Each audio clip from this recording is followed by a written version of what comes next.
Welcome, ladies and gentlemen, to Wisecrack's movie podcast, Show Me the Meaning.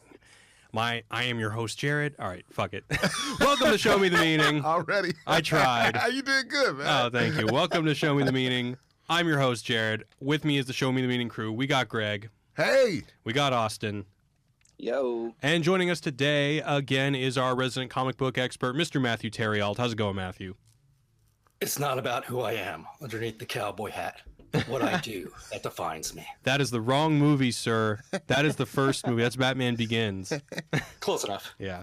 Cool. So today, guys, we're fucking doing it. Today, we are doing the 2007 movie, The Dark Knight, directed by Christopher Nolan, starring Christian Bale and Heath Ledger. For those of you who listened to our last podcast, I might have announced that we were doing Jurassic Park.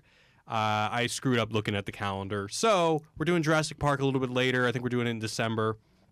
But today we're doing The Dark Knight, the one, the only. Really excited to talk about this movie with you guys.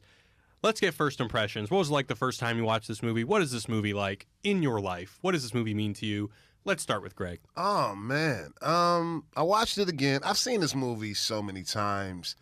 And as an actor, every time I watch this movie, I just think about, like, Christian Bale. I think about Morgan Freeman, and I wonder if they're on set when Heath Ledger is doing his thing. Because when you see him acting, it's like, oh, my God, I got to step it up, or I got to fake an injury, because it's nobody else in that movie to me. It's Heath Ledger's movie. It's not even Christopher Nolan's movie. He went so deep into this role. Like, I understand why he died. I get it. I totally. He went that deep. He's not even acting in it. The movie's so good. That opening scene is so excellent. The movie deals with so much. It's so deeper than just a regular Batman movie. It deals with life. It deals with morality. It deals with human issues. Real deep shit that has this tint over it that you can just watch it as a child and just really enjoy the movie, but it deals with so much over it. And then the fact that he dies after the movie, before it even comes out, it just adds so many layers on the movie. I'm a big fan of it. Every time I see it, it's one of those movies like No Country for Old Men for me. It's just a really great classic movie. And R.I.P. to Heath, man. What a legend to go out on that one. If you had to guess, how many times have you seen it? Probably 12 or 13, Yeah. 15. I mean, but I also think about the times like I'm over somebody else's house and the movie's on, you know? Like, it's in the background. It's been a lot. So, but yeah. I can go long-winded on this. Cool. All right, Austin, what about you? Yeah, I mean, the first time I saw this movie, I was completely blown away. You know, the performance, obviously, of Heath Ledger's Joker, as Greg said, is phenomenal. This is the movie that really made Christopher Nolan like a fucking superstar. That basically gave him blank checks for the rest of his life from movie studios, you know? Yeah. It was phenomenal. I remember, especially when I was in grad school, I thought that this movie was so profound and so deep. I thought the political philosophy of the Joker was very interesting. There are all kinds of swirling themes that even upon repeated viewings, I think you can extract. And obviously, I helped produce the trilogy on Christopher Nolan, and so I spent a lot of time kind of watching that we produced for Wisecrack, obviously, and I spent a lot of time, rewatching it. And at that time, I was like, wow, this is a masterpiece. And then I watched it last night, and I'm so fucking bored of this movie, man. I hear you. I mean, there's no movie that can hilarious. There's no movie that can stand up to 50 viewings. No, I'm like, at this point, I literally, like, of course I'm being rhetorical and we're going to have an amazing conversation. So just take this for what it's worth. I was almost going to, like, call in sick, you know? Like, I was like, what are we going to say? The movie's amazing. It changed superhero films. It changed the history of, like, big budget films. It proved that you can do smart big budget movies. Christopher Nolan's amazing. Heath Ledger's great. What? Okay. Podcast over. Go watch our Nolan Part 2 on some philosophy themes. Yeah, there we go. We're done. I don't know. It's been talked to death. And I'll be completely honest, I think that part of my annoyance with this is that so many people, because it is a very smart movie. Yeah. And it is sharp, but I think people think it's smarter than it is. And that I'm kind of like, let's just stop. like forcing something. And today I'm going to be more superficial in my analysis. I'm going to talk about some other cool shit. Well, I say that, and I'll probably get sucked into talking about Gerard or some shit like that. But I'm going to try to be more superficial in my enjoyment of this movie as we talk about it today. Cool. Before we go on, can someone turn on the air in here? I don't know if anyone can hear me. Okay, cool. Joy's doing it. All right. All right, and Matthew. So this is one of my favorite movies of all time, and I almost did not see it in theaters. I was engaged at the time, and my fiance was a profligate spendthrift when it came to stupid things like useless knickknacks for second cousins. But when it came to things like movies, just an utter miser, like a penny pincher, did not want to spend anything. She told me, you get one movie this summer. Wow. And I was looking at the trailer for Dark Knight, but I was looking at the trailer for Hancock, and I'm like, oh, that's the better trailer right there. I think I'm going to go see Hancock. And as much as I resent her today for everything else in that relationship, I am so glad she convinced me, no, you really want to see Batman. So, and it ended up being a perfect movie. And as perfect as it is, I'll say this. Nolan's slavish devotion to realism was definitely a necessary anesthetic to what was, at the time, a still bitter taste of the Schumacher era. Yeah. And it was appropriate to the stories that Nolan wanted to tell, especially the real-world problems of terrorism, economic anxiety in the next one. But we are so fortunate that the success of the Dark Knight trilogy did not impugn on the fungibility of Batman. Since Nolan, we've been blessed with Morrison's Batman, who shot evil itself, the platonic idea of evil, to death with a gun, and then time traveled across human history. We've had Snyder's Batman, who defeated an endless multiverse of evil Batmen who are all imbued with the powers of the Justice League. We've had the return of Adam West's Bright Knight in the comics and animated movies. We've had the phenomenal Lego Batman. Batman works as anything and everything from farcical to mythological and, yes, realistic like Nolan showed. But we are so blessed that he hasn't been relegated to the ghetto of realism given Nolan's success. Beautiful. Wow. God damn, Matthew. Matthew. Yeah. Oh, man, I got a chubby listening to you, man. That was fucking awesome. I want to hear more about your ex-wife. Yeah, I was going to say. Definitely want to hear that conversation. Yeah, is that what I was going to say? If anything can break up a marriage for Matthew, it's Batman. Wasn't the deciding factor, but maybe if I stick around for the Patreon only part. Okay. Later. So, I got to give you guys a confession. Similar to what Austin is saying, this is the first time I did not rewatch the movie for the podcast. Okay. Because, like Austin, I know this movie frame per frame. I've seen this movie like 30 times. Yeah. And you know, on the one hand, Austin, I agree. Like, I did have this sense of exhaustion going in. It's like, well, I literally think about this movie every day, or at least I did think about it every day for like years. We've covered it in so many videos, used it as a lens to talk about all sorts of ideas in videos, what hasn't been said. And I just realized that if I just go over some of my notes, it'll probably reinvigorate my excitement for talking about the movie. And I was right. I went over my notes, and I was like, oh, yeah, I remember why this movie's so awesome. Because I knew that if I rewatched it, literally, I know the sound cues. I know the music cues. Right. I know every line of dialogue. It's going to be, it's just not going to be fun. Well, it's when you know the inflection of, like, secondary characters on a particular line, then you know you've seen it too many times. Yeah. You know? Yeah, exactly. Exactly. And once again, there's no movie, even a movie as good as this one, that can sustain 50 viewings or even 30 viewings. And I've kind of like promised myself that I would wait like maybe 5 years before watching it again, just let myself forget, and hopefully it'll kind of be fresh when I rewatch it. But I mean, I'm with Matthew. This, quite frankly, is probably one of my favorite movies ever. Is this the movie you've watched the most?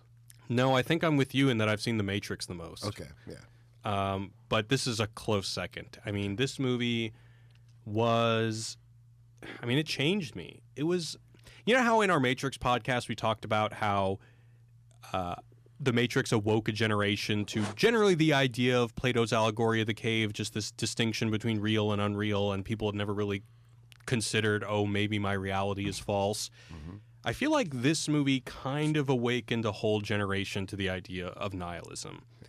And I think that, I was one of them. You know, I was in college I think I was like a sophomore in college studying film, and the ideas that the Joker presented really kind of reawakened my love for philosophy and my desire to look closer at the ideas that were in this movie. And now I think because of something like The Dark Knight, this is why we have media today that is so obsessed with this idea of disillusionment. I mean, all these popular properties are about disillusionment. Rick and Morty, CinemaSins, Honest Trailers, Adam Ruins Everything. Just seemingly everything is about disillusioning you from grand narratives, grand ideas. This is something Austin talks about a lot. We've talked about on this podcast, but I think this is one of the defining instigators of that trend. And of course, Heath Ledger's amazing. The script, I think, is underappreciated because I think that, yes, Heath Ledger is pretty much the thing that seals everything together. But I was really upset that it didn't get any nominations for Best Adapted Screenplay or Best Original Screenplay. This movie is also the reason why I haven't seen the Academy Awards in over a decade. Good call. As soon as this was not nominated for anything, I just said, nope, well, not interested anymore. Yeah. Not even that it's like boycotting. I'm just not interested in a group of people that can't appreciate something like this. And even Heath Ledger's, I mean, did he get nominated? He won. He won posthumously. Okay, all right, yeah. He did win, that's right. But, I mean, I don't know. If I'm being cynical, I would say that if he didn't die, he probably wouldn't have won. Oh, he probably wouldn't have. Yeah. But could you see him living after this? This is one of those, acting jobs that I really couldn't see a guy doing another role after this. You know? Like, he really... I don't know if I really buy that. I think that... Can you see him doing like a Sprite commercial after this? Sure, why not? No way. No way. This is like... You think it just fucked him up in the head too much? Yeah, he went too deep. You can hear it in his voice. I mean, you can watch it and hear it in his voice like, oh, yeah, this dude's gone. I mean, I think that's testament to how amazing the performance is. But, Yeah. you know, it's interesting. I actually, for the first 10 times I saw this movie, I couldn't even recognize Heath Ledger. I would look at the guy in the makeup and I'd be like, I know that's Heath Ledger, but I don't see his face. Yeah. You know? He's gone. And it's not just because of the makeup or the scars. There is something more to it. His eyes, he's gone. Yeah, it's amazing. It's beautiful, but I mean, it's so sad. This dude had kids in a daughter in the family, but yeah, he went too deep in the art. Yeah. All right, guys, let's go into a recap before we start breaking this baby down. By the way, I wrote this recap entirely on memory. All right. So with their money in the grasp of Batman and the Gotham PD, the mob has been pushed to a point of desperation. In a last-ditch effort, they entrust the money to a Chinese national named Lau. But when Batman breaks extradition laws by capturing Lau in Hong Kong and bringing him back to Gotham, the mob is pushed to their most radical measure, hiring the Joker to bring down the Bat. Thanks to Gotham's new idealistic district attorney Harvey Dent, the legal system is willing to take down the entire mob in a RICO case. Harvey's seeming incorruptibility makes Batman think that one day he'll be able to hang up the cape and cowl and be with Rachel, but unfortunately, Rachel's in love with Harvey Dent. Meanwhile, the Joker is bringing Gotham to its knees with his terrorist attacks, saying the only thing that will stop him is if Batman turns himself into the police. Bruce is just about to turn himself in when Harvey Dent beats him to it. Batman and the Gotham PD are able to capture the Joker in his attempt to kill Dent, but they soon find out that his capture was all part of the plan. The Joker's plan kills Rachel, horribly disfigures Dent, and puts Lau back in the hands of the mob. The Joker continues his reign of chaos and even infects the now disfigured Dent with his vision of cosmic indifference. Dent finds the corrupt cops that led to his injury and Rachel's death and goes on a killing spree. Faced with the Joker's latest plan to get two fairies to blow each other up, Batman is forced to invade the privacy of every person in Gotham in order to locate the Joker and stop him. In the end, Batman stops the Joker and kills Dent seconds before he's about to kill Commissioner Gordon's son. Knowing that all the progress Gotham has made under the mantle of Dent would be undone as soon as the public learns of his turn, Batman decides to take responsibility for his murders to uphold the pure, idyllic image of Gotham's fallen angel. And so he rides out into the night, chased by the cops, the hero that Gotham deserves. End of movie. Oh, thank you, Greg. Thank you. You're very welcome. You're very welcome. So I'm going to just start going into this, basically breaking down the movie as if we hadn't talked about it to death. And you guys chime in if you have anything more interesting to say. But the first thing, let's just talk about the Joker up top. So, first of all, I had not read The Killing Joke before seeing this movie. So the idea of the Joker as a nihilist, of one who jokes because everything is trivial, was so novel to me. Matthew, were you? I imagine you probably read it before seeing the movie. I actually forget the timeline. That was like 10 years ago. I didn't read it when it originally came out. I was way too young. I believe I did. Don't quote me on that one, though. So, but when you saw Heath Ledger's version of the Joker, how did you respond? Yeah, I was as blown away as anyone else, even having read so many of the comics. And I think the comics since have matched, probably not beaten Nolan's interpretation, but at least matched, especially Snyder's interpretation, where he has two arcs, one where the Joker's acting as Batman's court jester and he is in love with Batman, essentially, and then where he feels betrayed by Batman and has just utter hate and contempt. And Snyder just encapsulates those two emotional responses between the protagonist and the antagonist so perfectly. I think that's the only other time that the relationship's been explored so successfully. And I really hope whoever likes Nolan's interpretation would take the effort to seek out the comics there. Because when I saw this, I thought to myself, wow. And I don't think this is true in terms of cinema history, but I was like, wow, I don't think I'd ever seen a, quote, supervillain that wasn't just crazy or mad or just wanted power. This is the first time I saw a superhero that seemingly wasn't a monster. Like, as he says, I'm not a monster. I'm just ahead of the curve. There's a method to his philosophy and his madness. And he was a cool evil guy. You saw the coolness in him. Yeah, he was so cool. Yeah, even like if you look at Jack Nicholson. There's a method. A method implies some sort of standard by which he is measuring his activities. Whereas I think it'd be more interesting to see him as the sort of like embodiment of, like, coming out the other side of Nietzsche's notion of the transvaluation of values, right? Which is this perpetual idea of endless revaluation, that the world has no meaning, and so you're perpetually engaging in this activity of recreation. And I think the way that we think of that in terms of the Joker is, rather than being compelled from without, right? Like the superego injunction, obey sort of the rules of society. He completely does not do that. He is impelled from within. So that's when he talks about, what is it, the unstoppable force meets an immovable object. Right. Like, he's the unstoppable force. And Batman's the immovable object. Right. He is confronting limits and breaking the limits. Nietzsche talks about philosophizing with a hammer.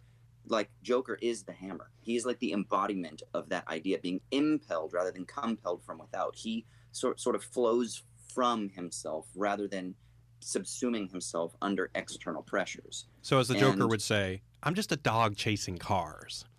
Right. And that doesn't mean that he's crazy, because he's again, and I think there's like this time, the thing that was most fascinating on this watch was I really wanted to pay attention, for whatever reason, to his responses to the accusation that he's crazy or that he's a freak. And I really wanted to pay attention to his two narratives about the origin of his scars. The first one being a sort of Oedipal narrative, and the second one being a sort of guilt complex narrative.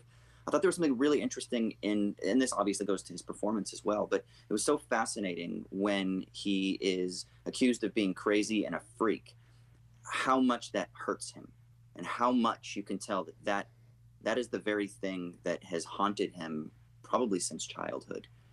He's clearly someone who has been in and out of institutionalization. And so there's something really interesting also in him hiring schizophrenics, right? And so I'm thinking of Nietzsche, I'm thinking of Deleuze. Deleuze has this notion that he called deterritorialization, or Deleuze and Guattari talk about the idea of the schizophrenic a lot. And it's that idea of being this free line of flight that flies from the codes, that breaks through the codes. And then Deleuze says, and then when that happens, you can't help but laugh. And that's the Joker's constantly laughing, because hysteria and mania and joy and laughter are all part of when you break the codes. Well, I would argue so that there is kind of a method in the sense that, like, just because Jonathan Nolan is writing a screenplay and he wants to create a compelling villain, he actually does have a villain that seems to have a mission with his acts, because they're not just random acts of violence. They prove a point that morality is a sham. when you take people's physical comforts or safety away, they'll turn into wild animals. And I love how in seemingly every single thing that happens, that this is ultimately his mission. And I'm going to list them out here just so that we can be extra exhaustive. So at the beginning, the bank robbers each kill each other to make their shares bigger. And then after the Joker kills Gamble, the black mobster, he says, now which one of you wants to join our team? Oh, sorry, we only have one spot open, so we're going to have tryouts. And then he breaks the cue stick before the friends have to fight each other to death in order to survive. Even small things like when Commissioner Loeb, this is before Gordon gets the title, he asks, how did they get my DNA? And Gordon answers, someone close to you might have picked it up on a glass or tissue. So once again, someone close to the commissioner likely betrayed him because that's what humanity does. And then there's the great line where he tells Chechen tells the Joker, my men won't work for a freak like you. And he says, why don't we cut them up and feed them into your... Wait, he says, why don't we cut them up and feed them to your pooches? Then we'll show you how loyal a hungry dog really is. So I think that, and then of course the whole thing with Coleman Reese, if someone doesn't kill Coleman Reese, I blow up a hospital, the ferry boat social experiment, even though they don't blow each other up, but that's what he's trying to prove. So yeah, to say that it's weird because I understand what you're saying, but it seems like you could probably make that argument better towards Jack Nicholson's Joker because all he really does is laugh and do random things. Well, okay, so I don't want to split hairs, and I don't want to belabor this point. So I think what I mean is that it's more about his disposition to the world. So, for example, like when he breaks the pool cue and he says there's tryouts and there's 3 dudes that have to compete, and there's this like stick now that obviously they have to fight to the death, and there's only one slot to be filled. He didn't plan that before he went into that building because he probably didn't know exactly how many people were going to be in there. It's not like he said, I'm going to take a pool cue, I'm going to go in there, you have me in this bag, and then I'm going to hold open tryouts for one spot. I think there's an element of improvisation that I'm saying that I think flows from a radical freedom that he experiences as this untethered being that isn't restricted by the codes that impose themselves upon us that determine the way how we're supposed to act. Not that he doesn't have a plan. Obviously, he had to have a plan to know when the school bus in the opening scene is going to be able to drive out, and how that's a brilliant plan because it disguises the school bus along with this line of other school buses after robbing the bank. So it's not that he doesn't have tactics. It's just that there isn't some external, like, rigid structure that's imposing itself upon him or determining his actions, whereas everybody else in his mind is determined by the structures of the superego, the demands that are imposed by society. And he is literally, in his own mind at least, whether he is or not, he is a sort of like free being that is breaking all that shit. And then the only reason I mention the laughter is just because, like, Deleuze talks about this, and he says one cannot help but laugh when the codes are confounded. And it's that idea that, like, humor emerges, like, in awkwardness and discomfort, and when you're kind of, like, just challenging the social norms, you can't help but feel discomfort and laugh. So. Is it a genuine laugh, though? Because it seems to be that Heath Ledger's performance is specifically giving itself a performance of a chuckle. It never seems that he is genuinely, in stitches at his own antics. He's almost more reminiscent of Frank Miller's Joker, who... It's an ironic name, because he admits, like, even though I'm not very funny, like, he is just vile. And yes, he sees the absurdity in the world, but that's not actually causing a genuine emotional response from him, with audible laughter, other than that which he just feigns. Well, I don't know. What do you think? I mean, I think he's definitely enjoying himself. What do you think, Matthew? I definitely think at the end when he gets thrown off the building, it's genuine laughter. I think I think I think it's different times. I think he's adding to it. He's amused by his own self, and I think he's just laughing to be laughing because he's crazy. But he's not that crazy. Before this movie, I never even really liked the character of the Joker. I always thought it was kind of lame. I was like, oh, okay, like, it's a clown, and he laughs a lot. That doesn't seem very scary. Oh, he rearranged. He just changed the whole game as the Joker. It's funny. I feel like this movie leaked over to, like, society too, especially in America. I mean, the day the movie came out, didn't we have that was killer? The third one. That was The Dark Knight Rises. Oh, okay, all right.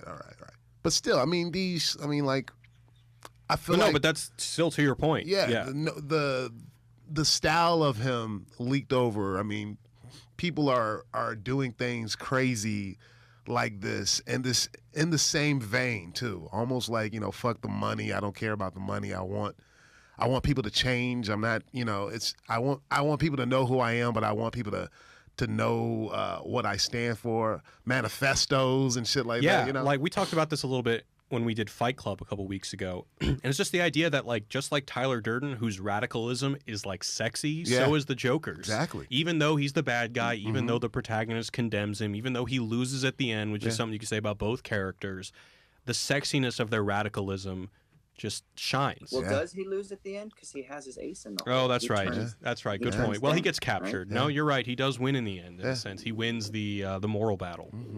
And he destroys Batman. He forces Batman to have to become the scapegoat. And he forces Batman to kill somebody, which is against his one rule. Against his rule, right. And he also won the prisoner's dilemma, where they voted to kill the other Beau. Like, the majority of Gothamites were not good people in that situation. Yeah. Yeah. It was just that one guy who just couldn't push the button or turn the key. And he exposes Batman's virtue as the sort of semiotic symbol that he claims he wants to be by giving him that dilemma, because he chooses Rachel Dawes, even though he ends up in this space where it's Harvey Dent. But he chooses Rachel. He chooses his object of affection, his object of desire, which he sort of demystifies and deconstructs this immovability of the symbol. And he shows that, well, you're really just a frail human who's driven by passions too. I mean, Maggie Gyllenhaal is pretty hot. You know? Fire? Fire, dog. I love her. Just her acting. Have you ability. seen Secretary? Oh, we can't talk about Secretary. See, I thought that was such terrible recasting. Like, we can't. My opinion, no billionaire's ever pining after that unfortunate face. I know. She's so. Oh yeah. Have you seen Teacher? Her new movie on Netflix. Man, she's so talented. She's so talented. I like her in Stranger Than Fiction, because she's like kind of got that anarchist, anti-establishment, feisty, you know, still kick your ass, but she's also kind of sexy and sweet. Yeah. Mona Lisa smiles. And she'll cook you some cookies. Oh man, I'm a fan. I'm a fan. When can I expect to see the Maggie Gyllenhaal art along with Coretta Scott King? You might see some Maggie Gyllenhaal. I'm a fan, dog. I love her. Yeah, she's hot. Yeah, smoking. So let's go to Katie Holmes. What about Katie? You know what? Katie Holmes has kind of a lazy eye. Am I wrong? I haven't noticed. I was too busy looking at Maggie. Okay, whatever. Anyway, hilarious. Let's go to the bank manager. Awesome opening scene with Great the scene. fucking bank robbery. One of the best bank robberies ever. Yeah. They even have the guy who plays the bank manager is the guy from Heat. Have you seen Heat? The other best bank robbery movie of all time. Okay.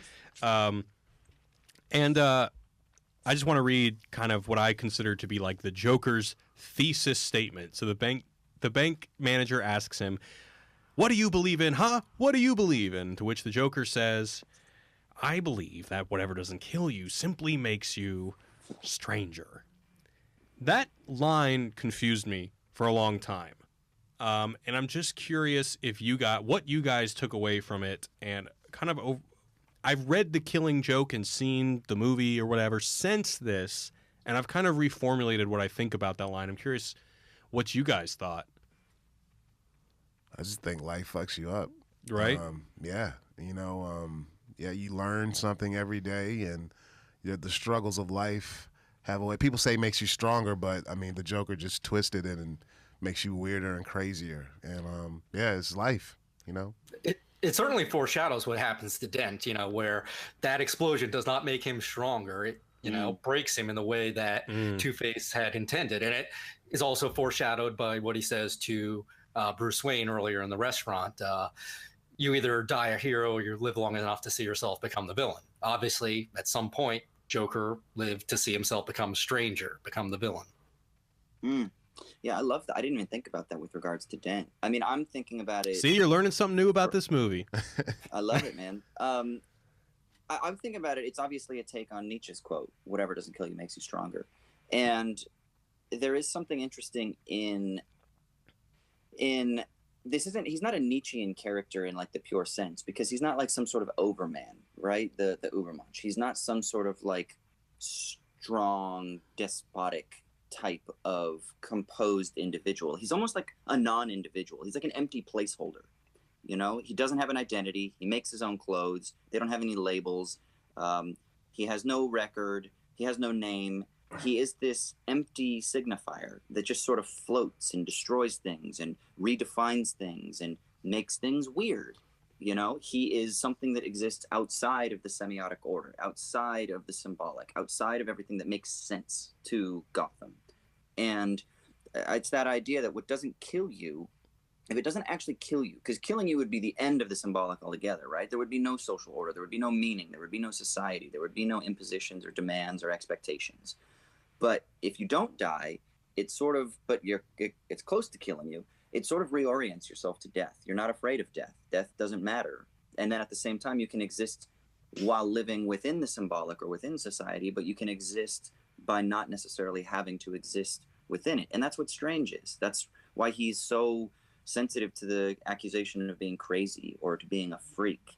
And I think, I don't know, in his two, I'm really interested what you guys think in his two sort of like origin stories for the scars. Do you think that they're completely fabricated? Do you think they're based on any reality? I don't know. I had an inclination last night about him, but I kind of want to hear what you guys think about him. So I'm glad you brought that up because that kind of ties into my ultimate reading of this line. So in terms of the two stories and how he got the scars, I think this is, so the way that I'm reading this, and Matthew, correct me if I'm wrong, but this version of the Joker is highly inspired by Alan Moore's The Killing Joke, in which the Joker is most clearly a nihilist. And in that graphic novel, basically it's intercut with a adventure that Batman is on to try and stop the Joker with the Joker's backstory. And so you spend this whole graphic novel learning about the Joker's backstory, and then towards the end he just says, hey, it could all be bullshit. It's like multiple choice. And I think that I think Nolan was basically borrowing this idea of it's like multiple choice. And basically he's just giving conflicting answers because none of it matters. And I think that this whole thing about whatever doesn't kill you makes you stranger is just another, when he's taken off the mask, he's revealing his scars. He's in a sense, I think, indicating to the bank manager that, you know, this is what I believe in, that life is going to fuck you up or that tragedy is going to fuck you up. But I think that he doesn't even believe in that. I think that ultimately, I think the script is very clever here that when the bank manager says, you know, crooks in this town, we used to believe in something. Honor, respect. What do you believe in, huh? What do you believe in? And he just gives him this line that ultimately is just part of the multiple choice. It's part of these three options that ultimately mean nothing. Yeah. And so I think that that's like the character thesis, is that we have a nihilist Joker, is that he and I think that the smoke grenade that goes off in the manager's mouth seconds later is, in a sense, the punchline to his nonsensical answer. And I think that is the answer to the question, is that it's a punchline. He believes in nothing. Is that it's like absolutely his version of the gun that, like, the flag comes out and it says bang? Exactly. Yeah. Yeah, it's absolutely inspired by the multiple choice line from Killing Joke. But I would go further by saying that we are supposed to assume that all of the above are false, that because the Joker is saying it, these are what we can rule out as his origin stories. He's not going to slip up and give one of them as the real, and then it's not two lies and a truth. He's just a liar through and through. Absolutely. And even the other slight backstories he gives, you know, where he talks about, my father always said, if you're good at something, never do it for free. I think we even have to assume those aren't him letting his guard down. Those are even more bullshit, where he's just saying things to misdirect. Of course, because he burns the money and says, everything burns. Beautiful. That's one of my favorite parts. But, oh, yeah. There's a part of the movie, I was watching another video that was talking about this movie and talking about Joker's backstory.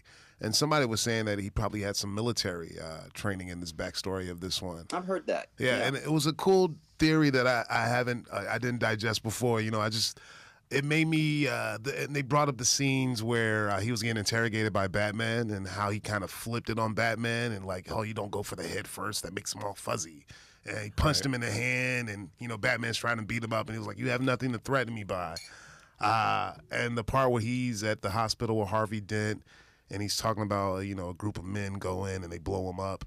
I just never thought about that theory before, but it totally makes sense. And how he was in the military, that scene where they're about to shoot the governor or the mayor, and he has no paint on his face, and he just like looks like an injured soldier. Yeah. I don't know if that originated on crack.com. I know they have a good breakdown of that theory, though. Yeah. And they also have another theory that, speculates, and they give a lot of good reasons Yeah. why the Joker is his long lost brother, Thomas Wayne Jr. Ooh. I do like the military theory insofar as this is definitely a movie about the war on terrorism. Totally. So to have Joker be someone that went over to Iraq, got these scars, as part of a war injury, and came back with PTSD, even more broken than that, and he is just a result of this war on terror, and now he's engaging it here at home, would definitely be appropriate to the themes of the movie. Yeah, and so what doesn't kill you makes you stranger is that, like, it's sort of like almost direct symptomatic response to his experience that he didn't die in the war, but he definitely got fucked up otherwise. Yeah. I think it's another reason why he's the perfect villain is that we can have these conversations, and if we got an answer, it would kind of ruin it. But the fact that his antics point to all these different possible interesting motivations and backstories, I think makes it just fun, makes it awesome. Yeah, that's it. I mean, if we camp too hard in any of these theories and say, I figured it out, he must be a vet, or I figured it out, the first story is real and the second one is false, or whatever it is, whenever we engage in that, it sort of defeats the purpose of him as being this like deterritorializing, deconstructing entity, just like a powerful entity, right? Absolutely. Was Brokeback Mountain? That's a weird segue. Was that Heath Ledger's last movie before The Dark Knight? Brokeback Mountain was 2006, maybe. Yeah. Wow. That's a good movie. Oh, I'm just thinking, like doing those two movies and like the response you get from society. I'm just thinking, trying to get into the actor's head of Heath Ledger, like, because people gave him a lot of shit about that movie. People were so weird, so homophobic about Brokeback Mountain. I mean, even the producers of the movie, they gave like a fake trailer. They had like fake posters for. A lot of people didn't know it had any type of gay sex. Gay cowboy sex in the movie, but just thinking about his mindset going through that, and like, you know what, I'm really gonna fuck with people on this next one. Just I would love to see a Heath Ledger biopic between those two movies and a little bit of him making Dark Knight. I remember when I heard the casting announcement for Dark Knight, I was surprised because I always thought of Heath Ledger as being more of a romantic type of like how dude, to Yeah, how to what? Like even no, that's a different playing a romantic role, right? That's Matthew McConaughey. Say it again. Awesome. No, like even in Brokeback Mountain, he's still playing a romantic role. Yeah. Even though it's different from like First Night or something like that. But like I remember when I found out that he was going to play just a single figure that doesn't have like a love interest or that is this like anti-hero. I was like, this is going to be really interesting, or not anti-hero, but an antagonist, I guess, who's become an anti-hero maybe afterwards. But I was really surprised. I remember I was like, really, Heath Ledger?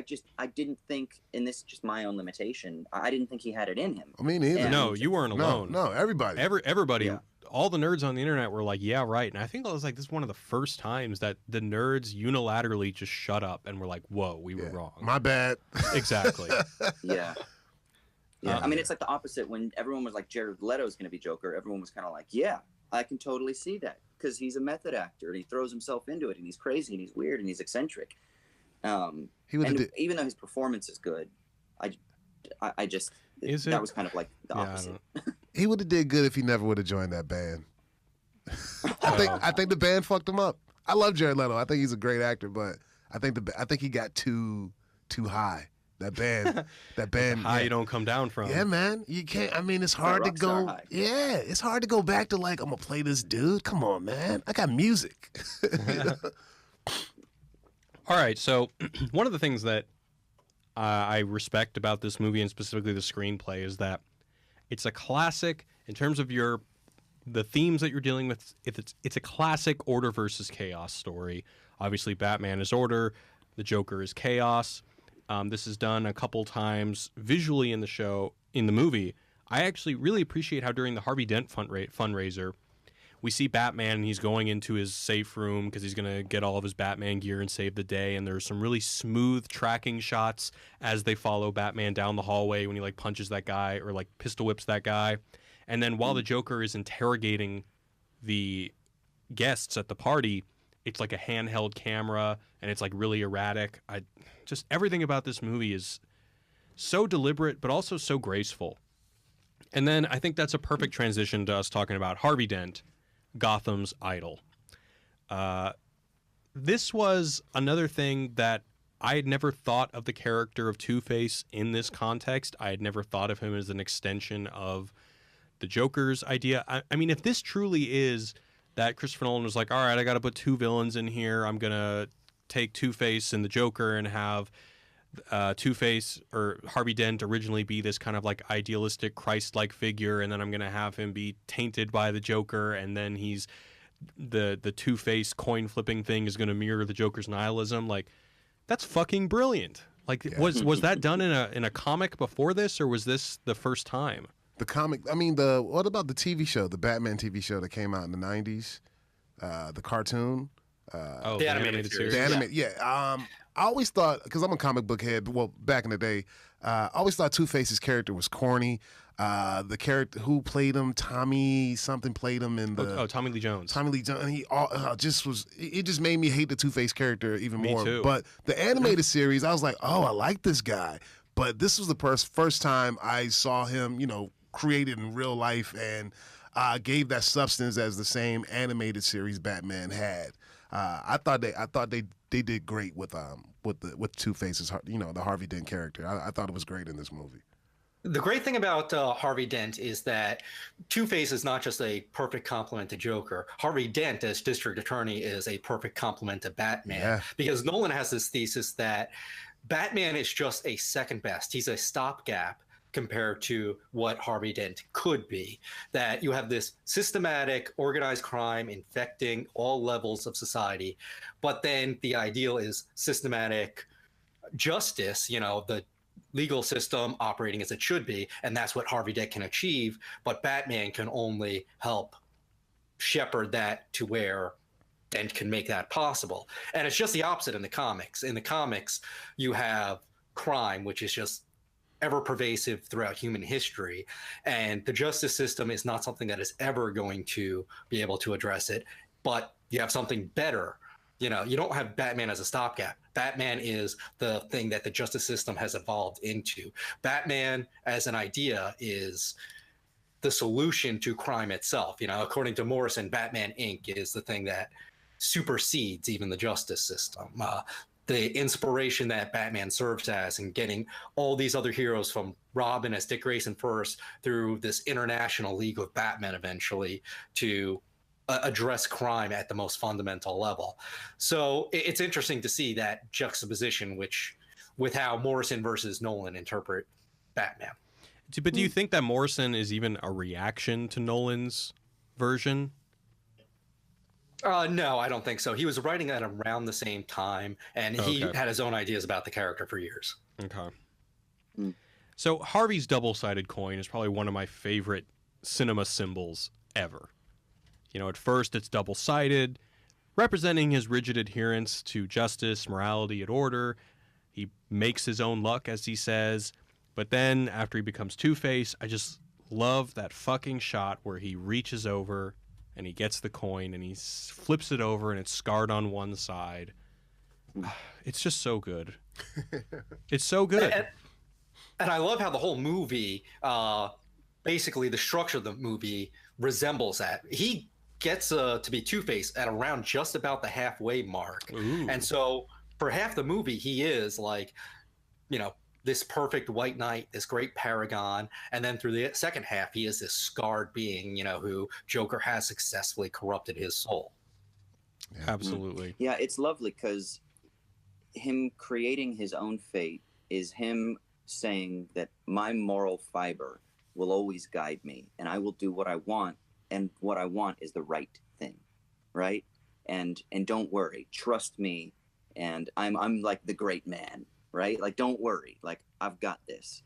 And then after he becomes destroyed, that it's like a porcelain doll. We didn't realize how fragile he really was. He was clinging too tightly to these notions that themselves are contingent and flimsy. And Joker was the only one that knew how to to reach that breaking point. And then from then on, then it's about fate again, right? I mean, 50-50 chance isn't exactly fate. There's still a like a mathematical principle to it, but nevertheless, with each coin toss, there is an element of chance that governs him, that is no longer driven by his strength of his will, or that is conditioned by these other structures that gave him that moral fiber previously. And that, I think, is a really fascinating turn that adds so much, just adds another layer to this film, because I think when we think about the film, more often than not, people think about it as the Joker versus Batman. But really, Harvey Dent's turn in this film is so crucial to understanding why this film has the depth that it has. Absolutely. I think that there could be, I would love to see this movie with Dent as the protagonist. I can almost, like if there was like a stage opera version of this, it would be just like Dent, but like there's the angel and devil on his shoulders of the Joker and Batman just pulling him in these different directions. Anyway, so let's talk about how Batman ends up defeating the Joker. And I think that I also want to bring into this conversation what Matthew said about how this movie is about the war on terror. So there's a lot of 9/11 imagery, especially with the wreck that is there because of Rachel's death. And then I think the commonly held argument is that the Joker represents Islamist extremists who do not operate by reason, and Batman kind of represents, well, I don't know. I don't want to make this too one-to-one, but I remember reading this article back when the Oscars were happening in 2007 or 2008, whenever this was, that said that one of the reasons why Hollywood wasn't so hot on this movie is because they felt that Batman was like Bush-era apologisms, because they were basically saying, Batman creates the sonar machine. He has to invade the privacy of everyone in Gotham in order to stop this evil. And they're saying, Patriot Act. Right, this is the Patriot Act, or this is Bush invading Iraq. And, basically they're saying that Christopher Nolan says that these men have to do these things in order to stop evil. So I actually bought into that theory that it was an apology for the Bush administration for many years.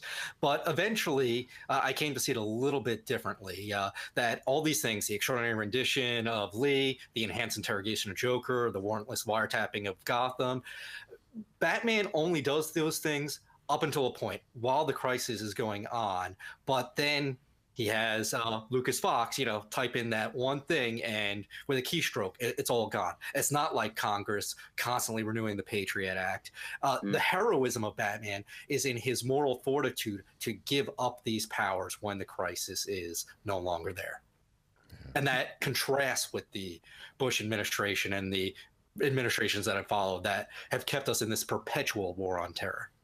What do you think about it being so in what way then is it potentially a commentary on like the war on terror if it's not an apology for Bush era policies? So I would say that the thesis of the film is what Alfred says, endure.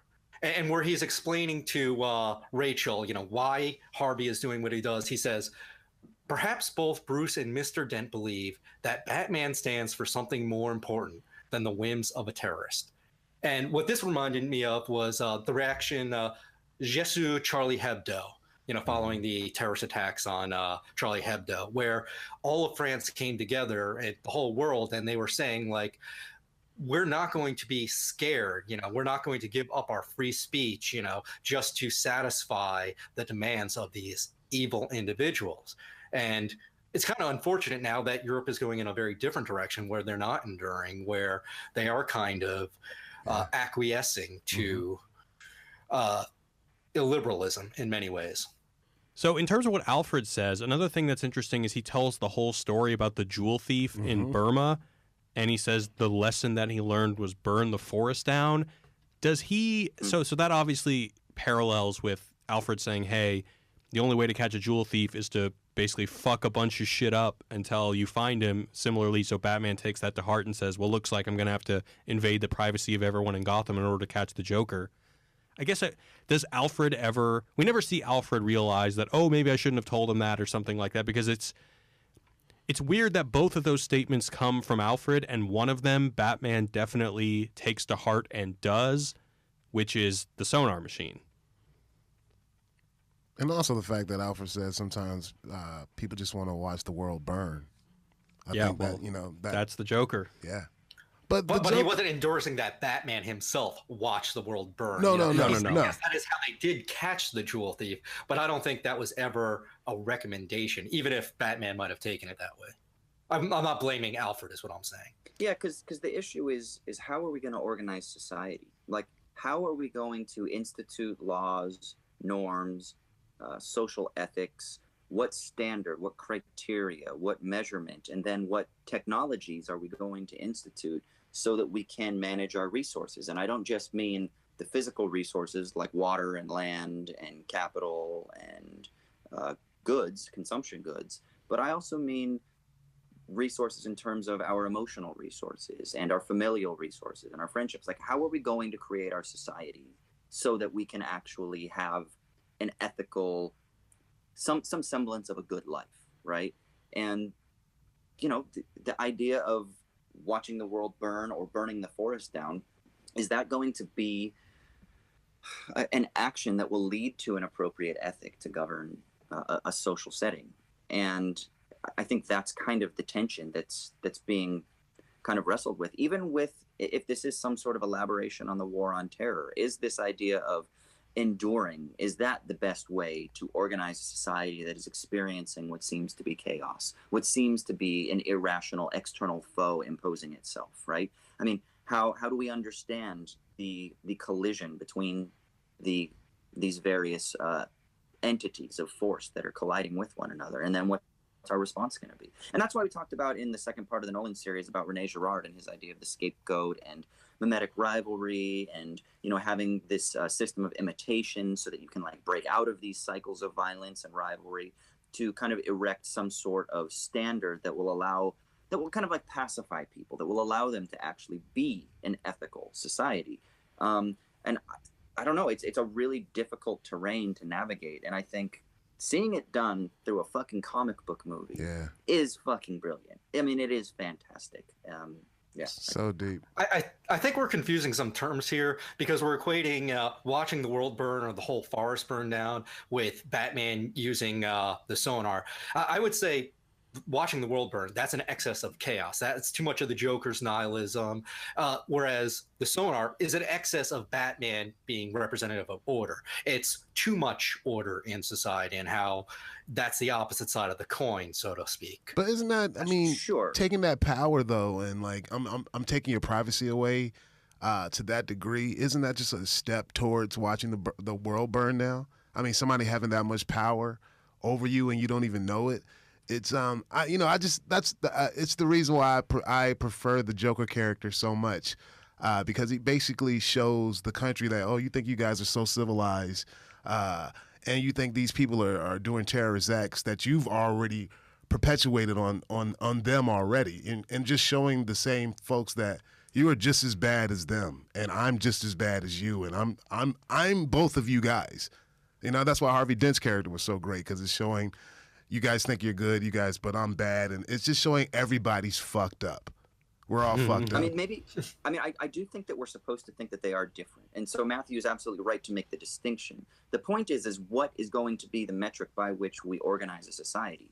Is it better to kind of engage in this sort of like deterritorializing, watching the world burn? I mean, that doesn't seem conducive to a cohesive society. Cool. Okay, then what about like the overbearing totalitarian, like despotic, I'm going to spy on everything you do so that you have no freedom? Well, that doesn't seem to be a good way to build a social society either. So either way, it's still questioning, what is an ethical society? This goes back to Plato in the Republic, just the ancient philosophical question, what is the good life? How are we supposed to organize what a proper society ought to be? What does that even mean at the outset? And these questions are all swirling around. The point is that these various signifiers, Batman, Joker, well, just Batman and Joker, I guess, really, because Dent kind of maybe has a different sort of role in that. But they have these two opposing positions that shift. And, well, Batman's might change, right? But they have different orientations to what it means to try to build a good society. Well, I think that's what makes Batman, or I think you could even read this film without The Dark Knight Rises, without taking that into consideration. I think this film can be read having a quite controversial message, because you can see Batman as a necessary evil. Kind of, you know, if you were to say that he represents order through force, and yes, order through invading people's privacy and doing immoral things, but I mean, I think you can read the end of this movie as saying that we just need somebody to do that. As a necessary temporary evil, you know, Sure. That's why his whole goal is to not become, or not to stay Batman. You know, Nolan wants him to give up being Batman. You know, he keeps saying that day is coming when Gotham doesn't need me anymore. Yes, he is committing this opposite error of the Joker, but it's just temporary, just for the time being, to get to the stable society. Nolan's not making the claim that Batman's totalitarian rule over Gotham is what we need in permanence. He's saying dense, you know, liberal, free society that's still free of crime is the ideal, and then Batman is just the catalyst to get there. That's really interesting, and I think I like that a lot. And I think one of the things that people miss in this film too is when they designate Batman as being a Christ figure, and in a profound sense, he's not. And it's this profound sense: Jesus was innocent, Batman was guilty. He actually did break the law. He did do something that was immoral, right? So we talked about Rene Girard in this. Again, I've mentioned it a couple times. The second part of our Nolan series talks about this. Rene Girard has a theory. He's an anthropologist, literary theorist, about the scapegoat. But the way that he looks at, you know, kind of what he calls like traditional or archaic societies, is that whenever there's a scapegoat, in his terminology, the scapegoat actually is guilty. The scapegoat did do the thing that then binds the society together in their accusation of the scapegoat. But the figure of Jesus is innocent. He didn't do the thing. So it's a different type of scapegoat. It's a different way of looking at it. The sacrificial system in the Old Testament is different than what you see in archaic societies, and in particular what's on display here in The Dark Knight. Batman is fucking guilty.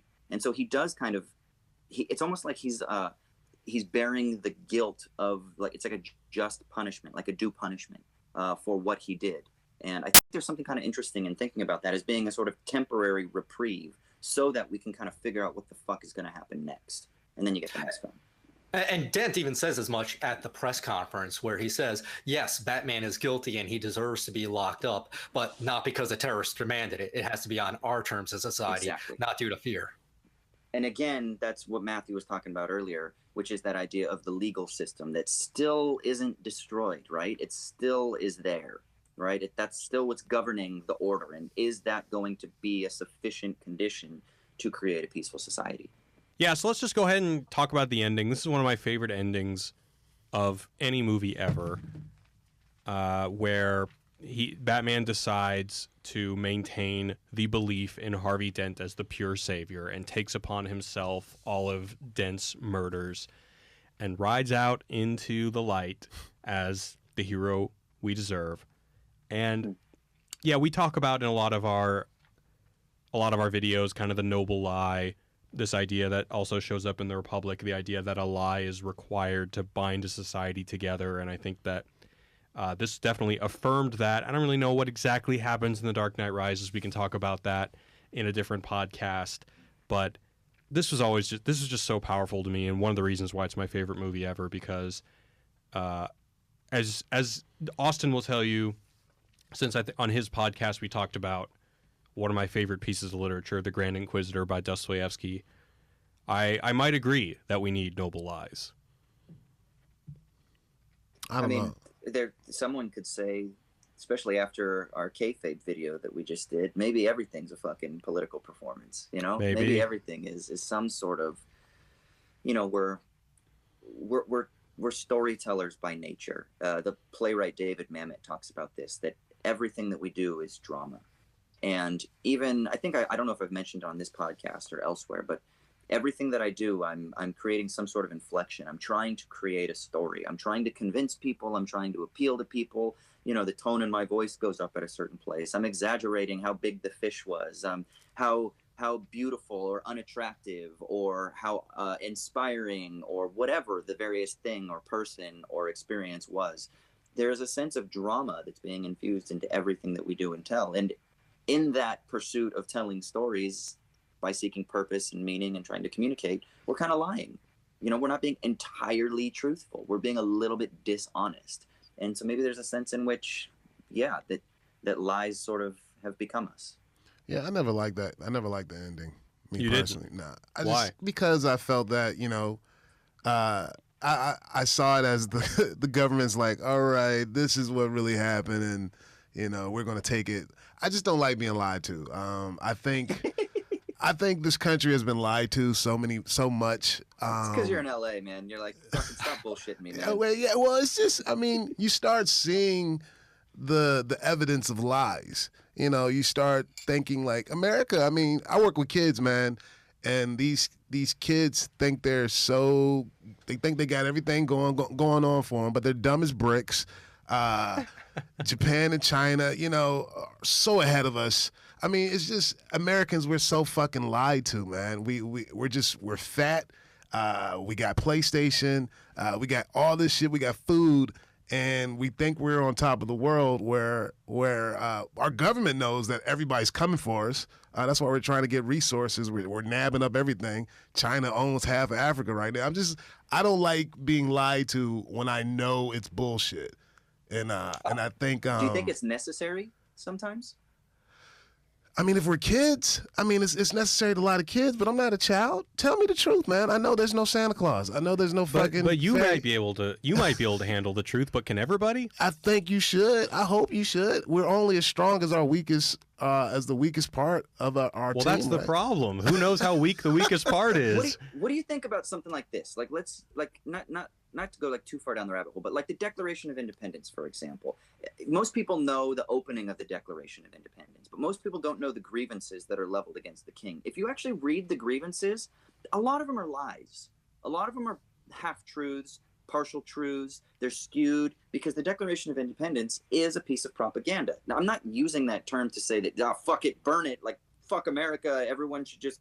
No, that's not the point. The point is to take a sober look at the very sort of founding documents that our country is based upon and to realize, well, even that has like lies within it. There's not like, it's not 100% quote unquote truthful because there are discrepancies in how we interpret things and our experience of things. But sometimes you have to generalize and you have to say, hey man, this fucking king is being irrational and unreasonable. And we're not going to fucking stand for it anymore. Don't you guys agree with us? And you got to be like, fuck yeah. Sometimes you have to simplify it to create a narrative to galvanize people. Yeah. Or let's just take the movie. So if we told everybody that Harvey Dent, turns out he was a real shitbag, he killed a bunch of cops, but by doing that, he's going to let all the mobsters, thousands of mobsters, walk free and start criming again. Is it worth it? Is it worth just lying and saying, oh, you know what? Actually, it was Batman who killed all those people. Now we can continue to build a peaceful society with no crime. And now you have a real Jesus figure in the Harvey Dent. Right? He's kind of like the innocent that was held up, even though he wasn't innocent. But I mean, Dent wasn't innocent. But like that's the idea. Now you have like this Jesus figure that everyone can imitate. He's the peaceful one. He's the one that restores the juridical order. Now the law is powerful. Now you can have a good society because now you have fidelity to the social system itself. It works.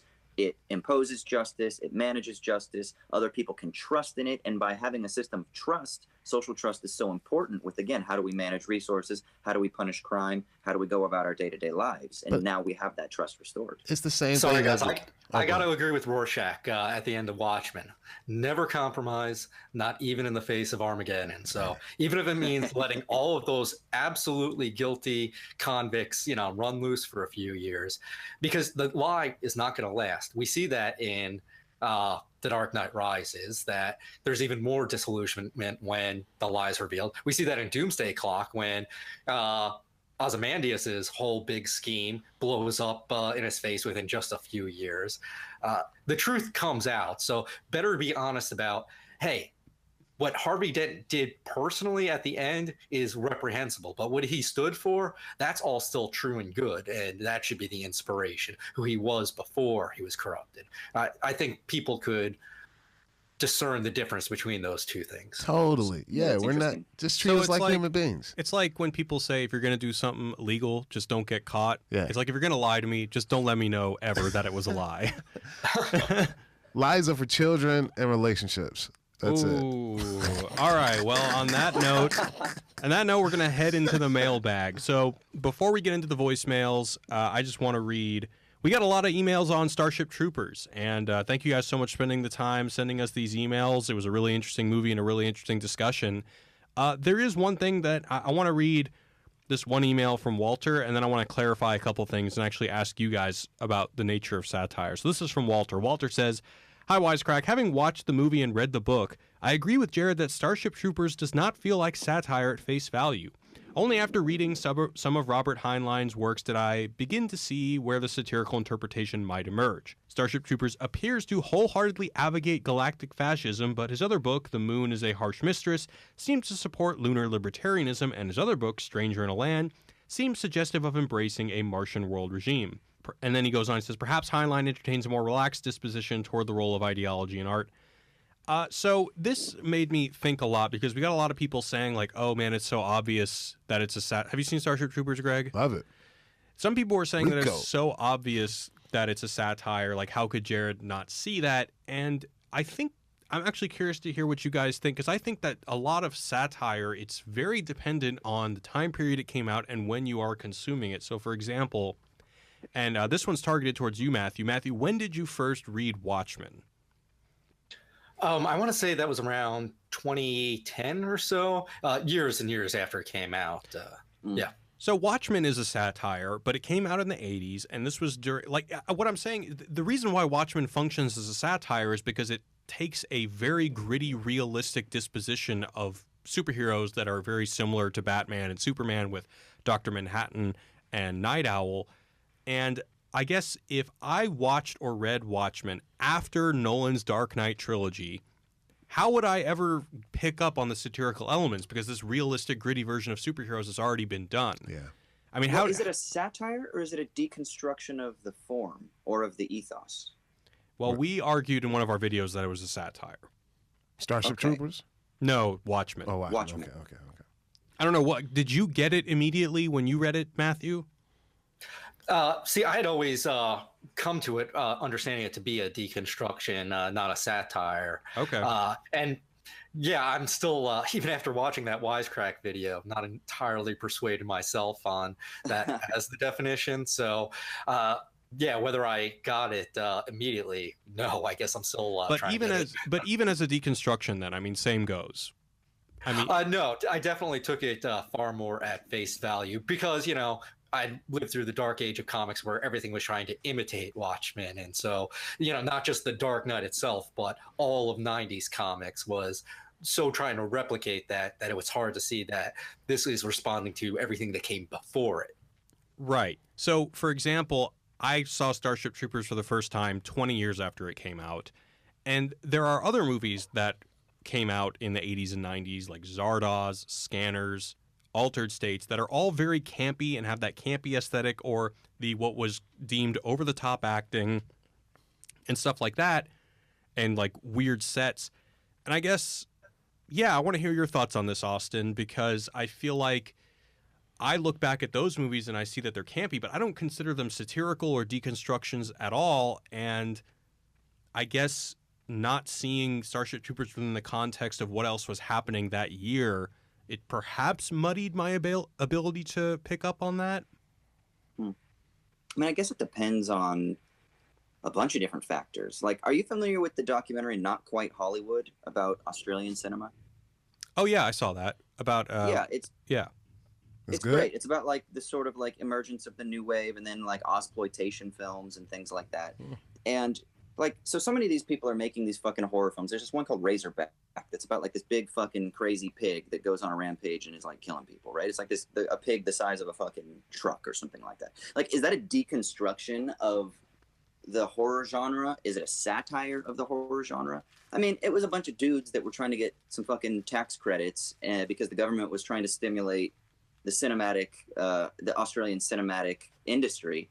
So, and they were like, well, fuck it, let's just have some boobs, let's follow some tropes, but at the same time, we're going to make this ridiculous and over the top. So there's like there's like a sincerity and an authenticity and I think that's it. Is I don't think that would be a deconstruction of the horror genre. Whereas like a film like Cabin in the Woods is a deconstruction, because Cabin in the Woods is intentionally trying to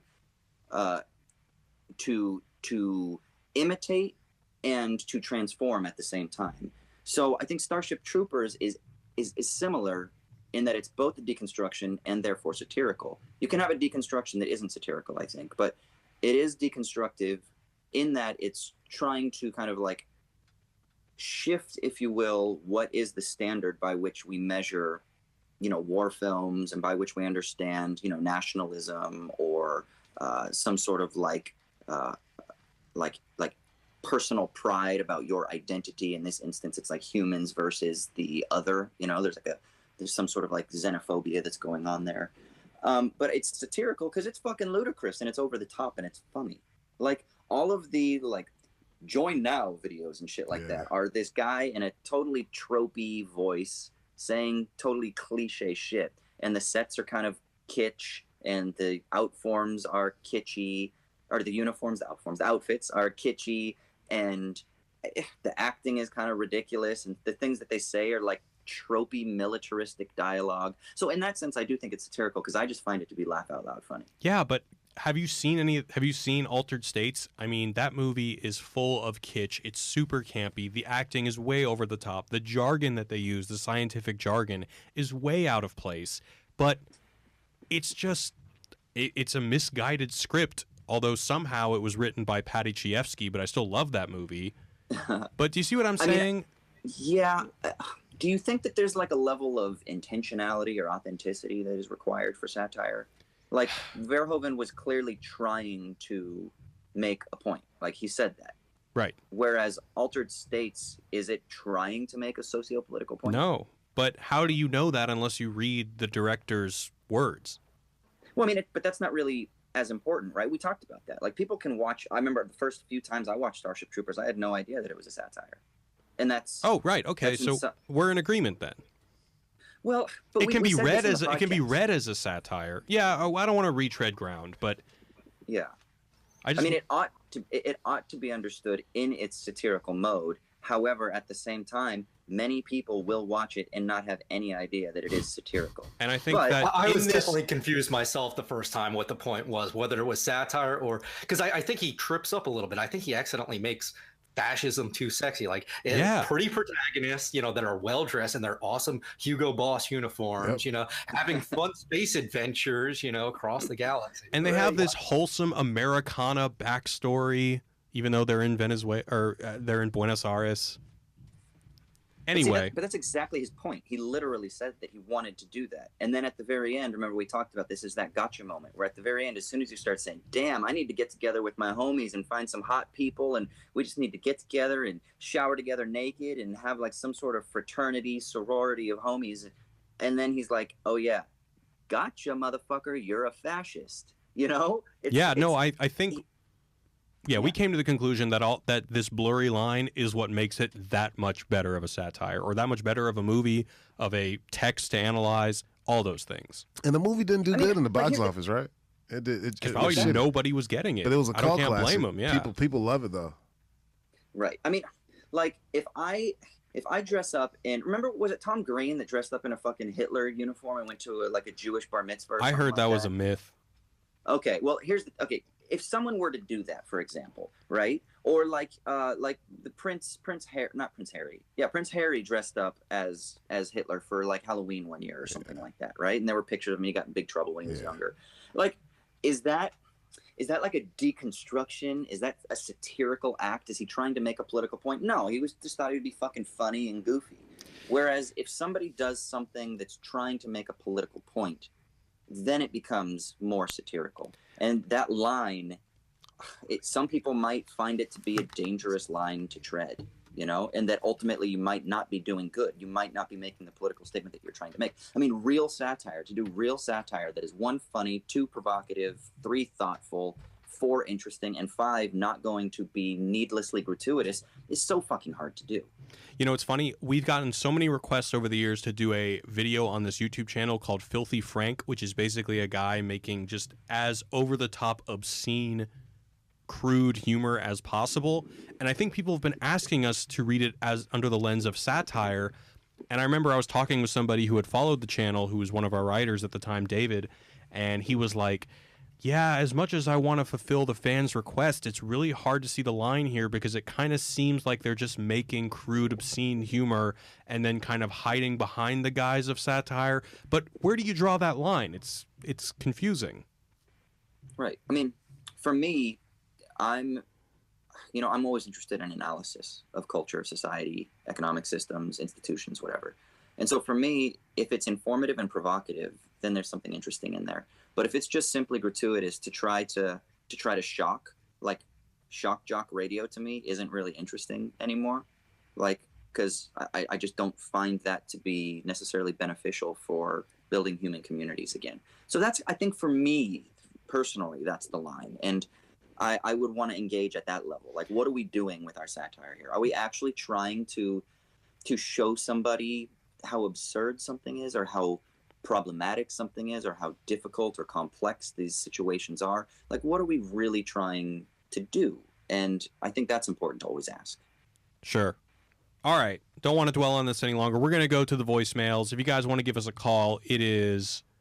Fuck, I forgot to write down the number. 213 something something something. 213-534-8807. I'm pretty sure that's it. 213-534-8807. We're going to go with Kyle. Hey, it's Kai calling for the Show Me the Meme podcast episode of Starship Troopers. I had a weird realization towards the end of the podcast, and I just wanted to get you guys' opinion on it. So, Jared, as you were talking about what exactly the movie was, and that could it be a satire, maybe it's not a satire, Ryan specifically said, in comparison to Goebbels versus... God, his name escaped me. I apologize.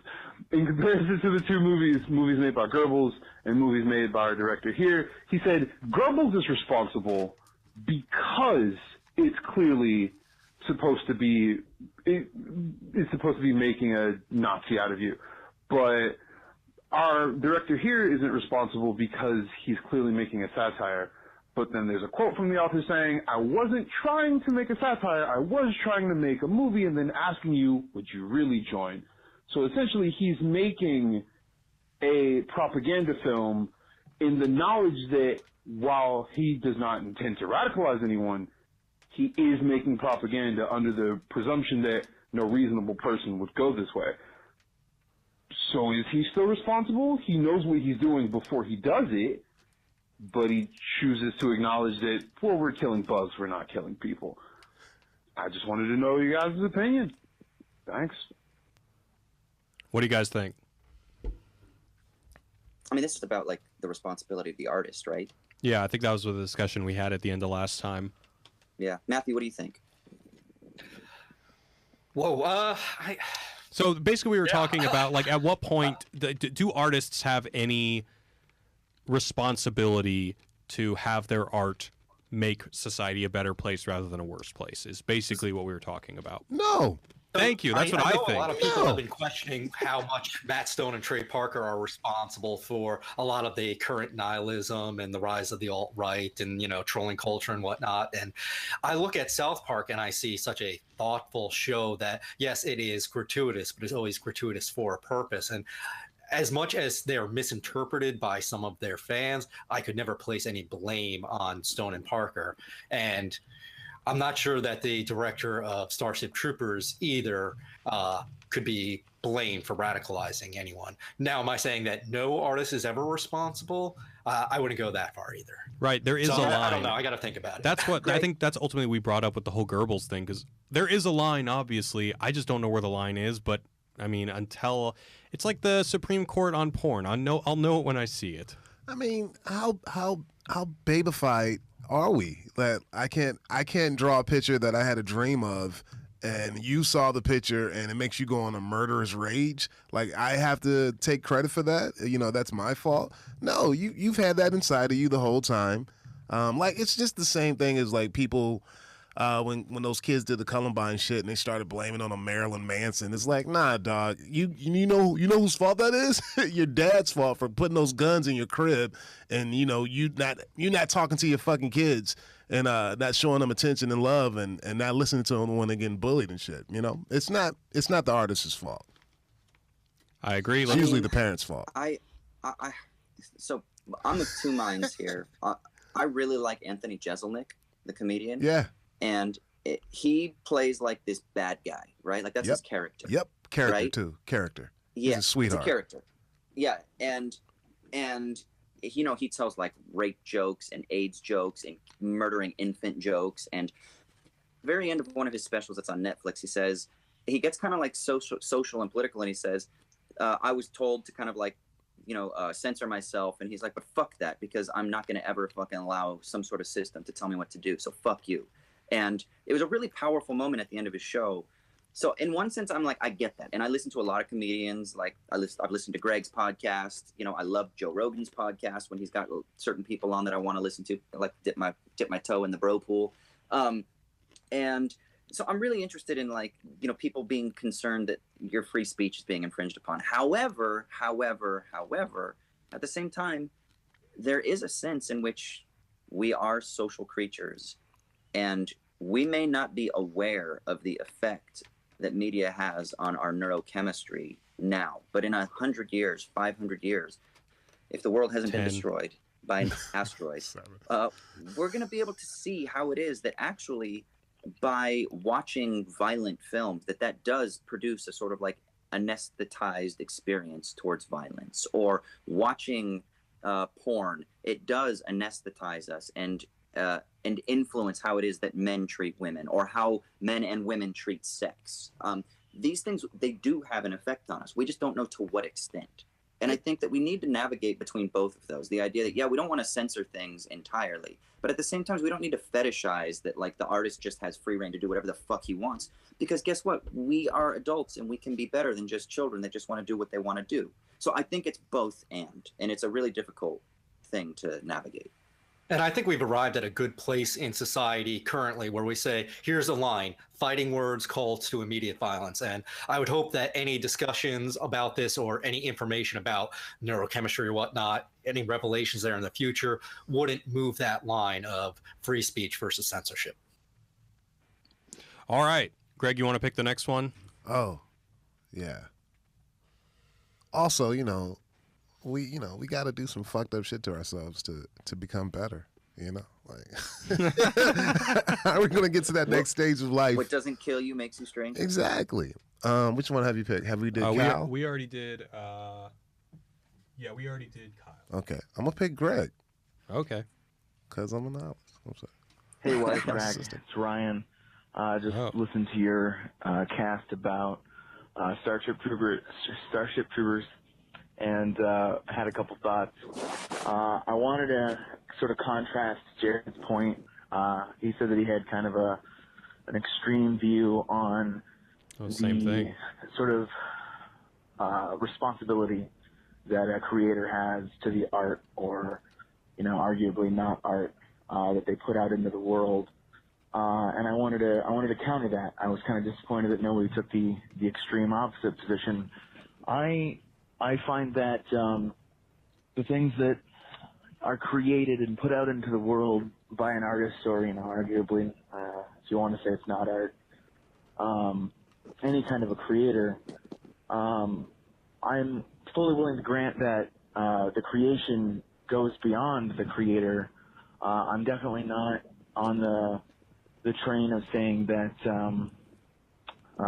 the end-all be-all of a creation is the creator's description and feelings about it. But that aside, I don't think it's fair to separate the two. I think that, especially when there is some level of intention, as with like contrasting the director's Starship Troopers versus Goebbels and the straight up propaganda. Obviously, the intention there is different, but I think that the responsibility and connection is still very analogous, and that even in a world where Starship Troopers has a fascistic influence, hypothetically in the future, like maybe if this is like some propaganda that some future fascistic government grabs a hold of and repurposes, I think that, the director of the movie has a responsibility and a role to play in that eventual outcome. And I don't think that saying that, oh, it's art and it's up for the viewer to decide, I don't think that that's really fair. I don't think you get to wash your hands of that entirely. But anyway, sorry I took so long today. Appreciate y'all. Have a great day, man. I like Ryan. Thank you, Ryan. I totally get it, though. Yeah. Like, I understand that this is a complex issue. I'm not going to say that, oh, Ryan doesn't make any sense, because he makes perfect sense. Yeah. I mean, I totally get it. Nobody wants horrible things to happen. And sometimes, like Austin said, art can lead to horrible things. It's just, what are we going to do about it? And that's the question. Well, that's the issue, is we're asking a couple different questions. One is a causal question in terms of cause and effect, right? So when the kids shoot up a school, is the cause, as in like the singular cause, because they listened to Marilyn Manson and played violent video games? Well, that seems to be a sort of reductive argument. However, are we supposed to then say that playing violent video games, watching porn, watching violent movies, going to exploitation shows has no effect on us? That's a very different question than should we punish people based on that, or how should we respond to the causal influence of these various forces, right? I mean, like Jared, you bemoan the impact of social media a lot of times on all day societal frames. Do you think that Mark Zuckerberg is responsible? He's an artist in a way. Okay. I mean, dude, you're totally right, and I'm not gonna claim that I'm 100% consistent as an individual, because people are messy. But yeah, you're absolutely right. I mean, I do tend to blame Zuckerberg, and I'm not a big fan of his. But it's it's a great point. I don't know what the answer is. I'm just neither do I. Neither do I. I just hate the fact that it's always the artist. It's never like pointed fingers at the government. It's a reason Zuckerberg it's a reason all these guys are so successful. You don't think the government saw Facebook and saw everybody jumping on Facebook and was like, hey, Mark, let's give you all this money because we can pry into people's privacy with this being so huge. Twitter the same way, Instagram the same way. It's 1984. It's people always react to the artists more than the government that's supporting the artists so they can actually get more power and gain more power. I just hate, you're going to point at Marilyn Manson. You don't think these kids know what the military's doing in other countries too? You don't think they know that little kids are getting killed and shit like that? I just hate that it's always at the art. I don't want to go too far down this rabbit hole, but the one thing I will say in terms of Zuckerberg is that Zuckerberg doesn't create the content of Facebook, whereas an artist is always creating the content. Like, Paul Verhoeven didn't create cinema. He didn't create the movie-going experience. He just created Starship Troopers. So he is responsible for that content. I would say that the artist should have just a lot of freedom. I mean, I want to say unlimited freedom, but once again, I do think that there is a line. I don't know where it is, but at least in my mind, it's far away. And whereas, Zuckerberg, he created a medium that I think humanity just is not equipped to have. And the director of Starship Troopers, he's German, right? He's Dutch. Oh, he's Dutch. He's Dutch. Oh well, they done some. Well, I mean, they got invaded. He lived through Nazi occupation. So, anyway, we're gonna wrap it up, guys. Thank you so much for everyone for joining me. Thank you, Greg. Thank you, Matthew. Thank you, Austin. If you guys want to continue stick around hanging out with us, we're going to be talking for an extra 15 minutes, talking about the things that we're reading, things that we're watching outside of The Dark Knight and Starship Troopers. You can hear it on our Patreon at wisecrackplus.com. And Greg is going to grace us with a story of how he almost got into a fight with Ashy Larry from Chappelle's Show. I thought you forgot. No, I didn't forget. I thought you forgot. I was like, all right. All right, guys. Signing off for now. But first, where can we find you guys on the internet? Greg. You can catch me at Greg the Grouch on Twitter, Greg Comedy on Instagram, and my website is gregcomedy.com. And your podcast? Oh, my podcast is Black Stage on the Wisecrack Network. Check it out. It's all about comedy. And Matthew. You can find me at Matt J. Thériault on Twitter. That's THERIAULT, and at hubcityreview.com. So you're telling me I fucked up your last name at the beginning. God damn it. All right, and Austin. You can find me on Twitter, Austin_Hayden, and then I do a philosophy podcast called Owls at Dawn that you can check out as well. All right, guys. Thanks so much. Until next week. What are we covering next week, Joy? Oh, we're doing Mandy next week. So the new Nicolas Cage movie, Batshit Insane. Can't wait for it. So join us then, guys. Peace. I love Nick Cage. Hell yeah.